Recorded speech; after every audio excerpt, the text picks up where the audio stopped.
Hi, it's Jason Perico announcing it's holiday time at the Yankee Honda. Lease the all-wheel drive 2016 Honda CR-V LX for only $269 a month with no money down. That's right, only $269 a month for the 2016 all-wheel drive CR-V LX. Only during Happy Honda Days, where there's only one choice when shopping for a new car. Erie's choice, Bianchi Honda. BianchiHonda.com.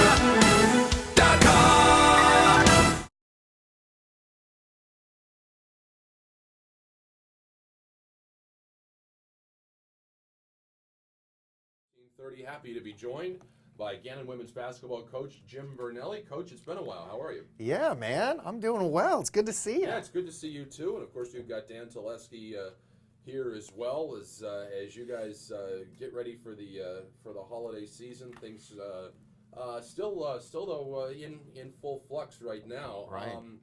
Before we get to this past week's games, and you had the crossover games at the Hammer Mill Saturday and Sunday, I wanted to ask the one thing that I noticed. And I don't get a chance. I got to go Sunday. I do a lot of Bearing games, so I don't get a chance to go to a ton. Okay. You played a really tough non-conference schedule. I mean, you played some quality opponents.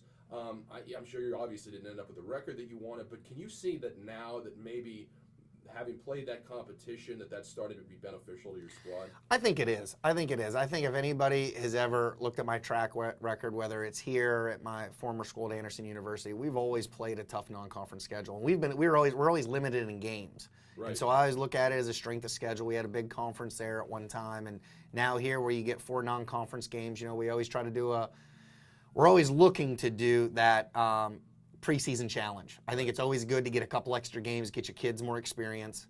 But the non-conference playing teams like Ashland and Shepherd, who are NCAA tournament teams, and Ashland being nationally ranked, Findlay, Coach Weedy over there does an amazing job.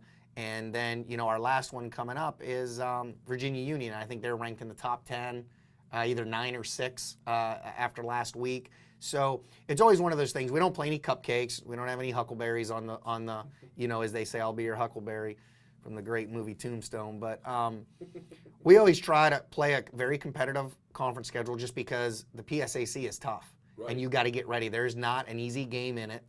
There never has been. And everybody's out to get you. And so, the record isn't where, I personally would want it, but, it is what it is. And the ladies are getting better each time we step on the court. For a young group that we have, I love this team, absolutely love them, their energy, their fire, their passion. And, we're getting after it, and we're going to do the best we can. Yeah, I mean, you mentioned it. This is a very young team, so it's a process, right? Absolutely. It's the, day in and day out of correcting the mistakes and early on, there were quite a few that we needed to, really slow down and really correct things. But now they're really starting to pick things up. They're starting to get comfortable. It's a big jump from high school to college, especially into Division II and the PSAC. So, but the ladies are getting it. I'm really proud of the group that we have, and the young kids are picking it up, and they're keeping our upperclassmen, the 2 that we have that are seniors and juniors. Love those 2 in Lanice and Maggie, and they're doing a tremendous job. And so we're just trying to get everybody on board. And each time, we tell them all the time, each time you step on the court, you have something to prove. Yeah. And that's the way it should be, whether it's practice or a game. You have something to prove. So, we're working hard on doing that. And so going back to Saturday, you took on Lock Haven. You got off to a decent start in the first quarter and the third quarter as well, actually. But you fell behind at halftime, and it went down to the wire. It was a close loss. One thing that I saw, looking at the statistics, you mentioned Maggie Mitchell. She had an outstanding game, was phenomenal from the free throw line. But what was it maybe that you saw down the stretch that allowed Lock Haven to pull through there in the fourth quarter? Yeah, like you mentioned a big thing. Maggie had a great game from the free throw line. Unfortunately, we didn't have too many others who did. We, I believe the stats in that game, we shot 60-some% from the free throw line. We were 26 of 43. We had some kids just uncharacteristic go 2 of 7 from the free throw line. 3 of 6, different things like that. And that hurts. And I talk to the team every year. It could be like a recording. First couple practices, we talk about, what wins games. Layups and free throws. If you can make your layups and free throws and limit some turnovers, you can be in games. Right. And as a coach, I've lost games at the free throw line. And it's that sting and it's that taste you don't ever want to taste, when you lose a game like that, when you can free throws. I feel like you almost give it. Yeah, they're free. You should be able to make them. And my teams, if you look over the last 8 years, and we've had really good free throw shooting teams, and this year we've struggled a little bit. So that game, it came down to it. The kids fought. We got down in that game, and a lot of teams would have quit. They would have just hung it up and said, you know what, let's ride it out. We have another game tomorrow. But this team fought back. We tied it. They took the lead. We had the foul. We got a great look at the basket on a last-second play. And Maggie got, just got to get her feet set, and it's in. I'd have Maggie take that shot another 10 times, and I bet she makes it 6 or 7. But the kids fought hard. But that game was turnovers and free throws. We don't shoot that way. Now, I say that to say this. The game we just played yesterday, that same person that went 2 of 7 went 6 of 6 from the free throw line. Wow. The other person that What'd went... What'd you have for breakfast, though? I don't... You know what it was? She came in the gym later that night and shot after the men's game. Great. Wow. So that's what it is. It's the old saying, you reap what you sow. Right. She put in the work. Other players put in the work that night, just coming in, just getting some free throws on their own, of course. And it paid off. And down the stretch, made some big shots. Julia Brongard hit that three-pointer, to send the game into overtime. And then this team they don't know the word quit. And that's what I love about them. And we just fought hard, and those ladies deserved it, man. If there wasn't a team that deserved it, it's them. Everyone has to do this, but how tough is it having to go back-to-back like this? I mean, it's not like it's, you and nobody, but still, and the opponent as well, but it's got to be brutal on you guys having to go back-to-back, especially when you got early games. I mean, yeah, no, it is. It is tough. I think it's tougher on the players. They get to, they have to, relax a little bit. Maybe, we just tell them, hey, get your feet up. We do a scouting report. We don't do anything the night of. We just watch film and do a scouting report, come in the next day, and as a shoot-around, you have an hour to prepare for the team. Right. That's basically what you have, when normally you have 2 days to prepare. And a team like Bloomsburg, being taken over by Coach Tagliaferra there, she runs some different things, and we tried to do the best to take them out of it. But, everybody wants to beat Gannon. I've said that a long time, and now that, everybody thinks we're down and we're out, now they're trying to really get us. Right. And so we have to be, ready to go. And every team that's come into the mill, a lot of teams haven't been very successful there. So they're really trying to come out and get us, and we got to be ready. And our ladies fought hard yesterday against, a good team. They're not showing it.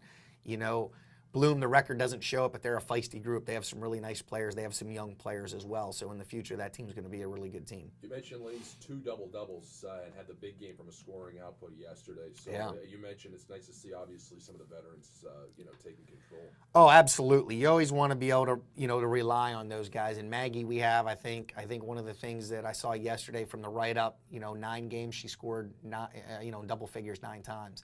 And Lanice has been there now, grabbing rebounds. Yesterday, we had a lot of help off our bench. When we play, we can have a deep bench. And you saw everybody that played yesterday. I think we had 9 players play, and everyone scored. Wow. You held also, and I want to get to Bloom, but you held Bloom, I am on Bloom. You held them 4 of 21 from 3. Was that any kind of an emphasis after previous games, or was that just you just happened to really play well against them in particular? No, I think 3-point shots. I think for some teams this year, teams aren't really shooting it very well. We're a team that isn't shooting it very well, and that's something that we've done in the past. My teams have been able to shoot the 3-point shot at a better clip, and I think it's part of the defense that we throw at them. Our 1-3-1 throws a lot of teams off. And if you have a player that's a 3-point shooter that's a little bit rattled, that defense will rattle them a little bit more, And when our kids are backing off, they're stunting at them and doing different things. It can really mess with your head and whether you want to shoot it or not. And then, shooters want to shoot. Right. But if you're in a close game and you missed your last couple, it gets in your head a little bit. And then taking too quick of a shot also hurts your chances as well. So I think the ladies, our team did a great job. With our 1-3-1, they're getting better and better. I think it's going to be a really good defense for us. Obviously it's evolving. We're not playing our best yet at it, but the kids are picking things up. Yesterday we did some things that we haven't done all year in it, but they're starting to grasp the ideas of melting down and doing different things in this zone that can be really, really beneficial to us. So I think we're getting better at it, and I take my hat off to them because there were some kids that played on the team, played some big minutes. And then the other thing, we fought through a lot of foul trouble both games. We had several players. I think it was the first time, and I'd have to say in my career, where we go into halftime of Lock Haven, 4 out of our 5 starters have 2 fouls. Oof. That's rough, you know. Yeah. But our kids adjusted. Nobody fouled out. And, we battled. And then yesterday, our starting point guard, Julia Brongard, she ended up having 4 fouls. I can't remember when she picked up her 4th. It had to be sometime in the 4th quarter with quite a few minutes left. She played the rest of that time plus all of OT without fouling out. And thank goodness she did, because she hit a big shot to send it into OT for us. And then, of course, you were able to come away with the win. You really dominated the overtime, quite frankly. Yeah, I think our kids, we went into that timeout and said, hey, we fought, we came back, let's go take it now. And, early on, we traded a basket here or two, and then we just had some kids step up and hit big shots. Maggie got off she was struggling from behind a 3. She hit one, then the next time down, it was a great team ball. I think almost everybody touched the ball. But, we drove, kick, pass, extra pass, and Nicola Cava gets a baseline 3, and that kind of put it away for us. And then we hit free throws down the stretch. Yeah, I was driving there. We did our show from the Plymouth and wrapped some stuff up there, and I'm listening on the radio, and it's tied. It's an overtime. Oh, great. So I stop by, get in here, up 6. I'm like, what happened here? I missed something here. Right. I was obviously really happy for you. So now, No, we appreciate it. So now coming up on Saturday, you go to take on East Stroudsburg. The one good bit of news there, one of many, is that it's not in East Stroudsburg. You don't have to drive to essentially New Jersey to take on East Stroudsburg. So what do they do? What do they do well? What are some of their weaknesses? Yeah, it's early for those guys. Coach over there does a great job. They're, I believe they lost 2 games this weekend over here in the crossovers. But knowing what she's done in the past, they play a little bit of dribble drive on the offense, and they have some really nice players over there that inside, outside presence. They have a nice bounce attack. And then defensively, they create some issues because they play a matchup that can create some problems. So we really got to be ready. We had off today. Kids had off today. Coaches are watching film, and now we're just getting ready to prepare. We'll really start to hit home on them probably Wednesday. And really start to focus. We have to focus on us right now. Most of our practice is about us because we're so young. Right. We don't really worry about the other team until a couple days before. But I know they have some scores, and they create some problems offensively and defensively just because of the balanced attack they have and then the defense they play. So we really got to be ready. But we're going to come in and get a few good practices this week and put in some stuff of our own and just get better at what we do. Coaching such a young team, after this East Stroudsburg game, you have one game until essentially the new year, right? Which is standard. In the PSAC, are you looking forward to getting into the regular schedule where you're playing a couple of times a week, or do you really value all this practice time? Obviously the kids will get a break too, but you really value all the practice time more so. Yeah, no, I think this time with a young team, I love that. I love that ability to practice. And then sometimes, it's like the L and I were talking about practice. It's practice, but it's one of those things where I think sometimes it's you need to start playing, and so they get to start to see how things are working.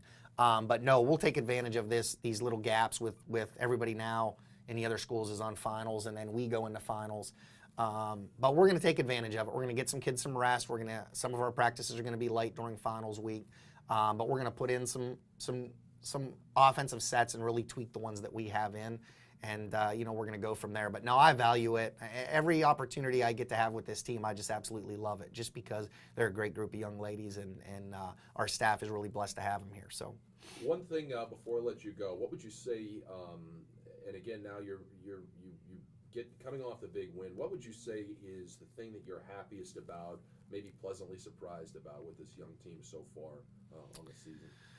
I think the biggest thing that stands out right now is, and I mentioned this before, is their ability that they don't know the word quit. Mm-hmm. They just keep fighting and fighting and fighting, and that's something that I wish you could teach, but I don't think you can.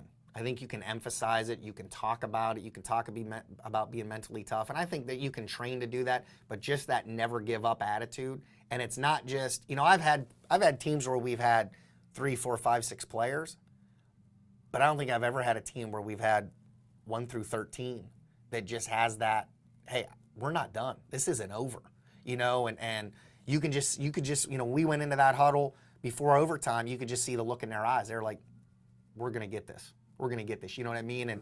And now I'm sitting back saying, okay, I want to believe it. And I did, you believe it, but Right. they just had that different look. They had that look in their eyes like, hey, we fought this hard to come back. We tied up the game. Let's not give up. Let's just take it to another level. And they showed that. Well, that's like you said too. That's an innate thing. I mean, that's not something. Yeah. As you said, you can emphasize it all you want, but that's not something. That's something that you're born with, really. Right, right.